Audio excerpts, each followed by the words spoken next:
Hey, what's going on, guys? So today we're going to be talking about Mushoku Tensei Season 2, Part 2. And this episode was awesome, and I like this one. It's building, it's going in a direction that I love. It's just going to be building. It's got a little of that, like, slice of life, but it uses that slice of life to, like, build. It's using emotions beautifully, and it's just overall the best These guy you can watch currently. Um, to start things off, he gets a letter from Paul, and in this letter, it's talking about how his two sisters are going to be coming to visit him. And along with that, we're told about a familiar face coming to see him. And I kind of had a thought of who it could be, and I was pretty positive on who it was. You know what I mean? I'm pretty positive on it.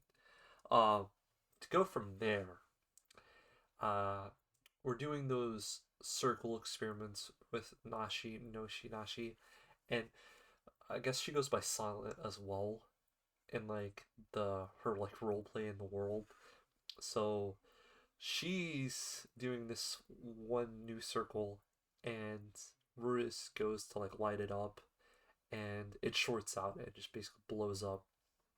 She was really upset after that, like terribly upset. So Rudis begins to like leave and go from there, and he's just like moving away.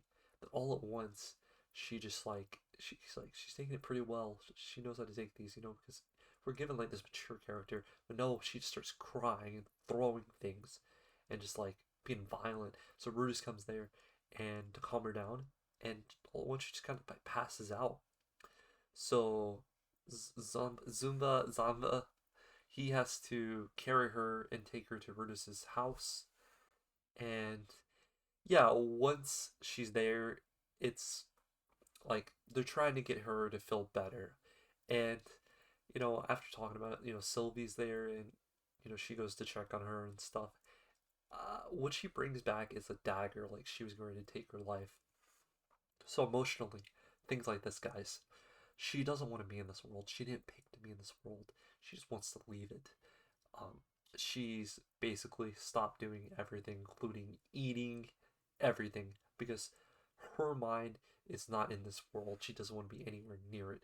So it looks like she was getting ready to commit suicide because of this. Or it could mean something deeper, but I'm pretty sure it just means that she's in a depressive state that just feels like giving up. Um, so yeah, Rudis is trying to get her to feel better. And in order to make her feel better, he thinks like this: I'm gonna figure out how to perfect the circle and help her because that's what she wants. Rudis doesn't want this. I think what happened during this is what he was saying. I think it made him remember of all that negative stuff he went through during his like life in Japan as his regular old self and what he had to go through. So it got him a little spooked.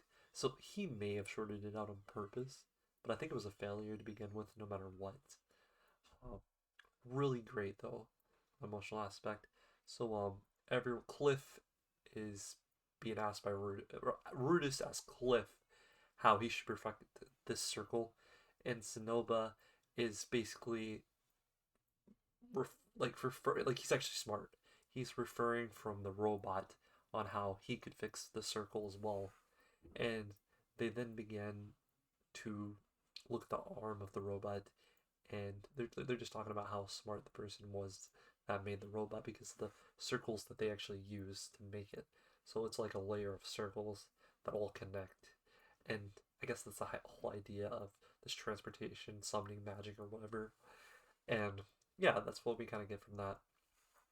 So, Silent, they're trying to get her back to herself. So they kind of get to her and show her these like drawings that they each all drew.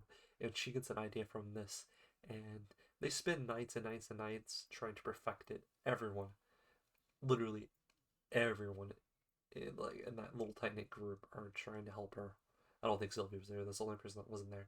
But they're trying to perfect these circles, and they finally get to a point where everything is done, everything's finished, and what they do is they actually use it, and what happens is that a plastic bottle is summoned, and they then claim it as a success. From there on, this is what she said, is that they need to layer these into 3D type shape in order to do more events, things to summon whatever she wants to bring into the world.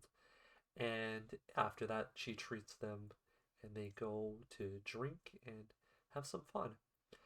After that, we gotta get Ruse talking about, him losing himself into the friends and all that. Basically, I say it may have not been exact, but he's just enjoying life for once with some friends, including a good little or big demon friend, should I say?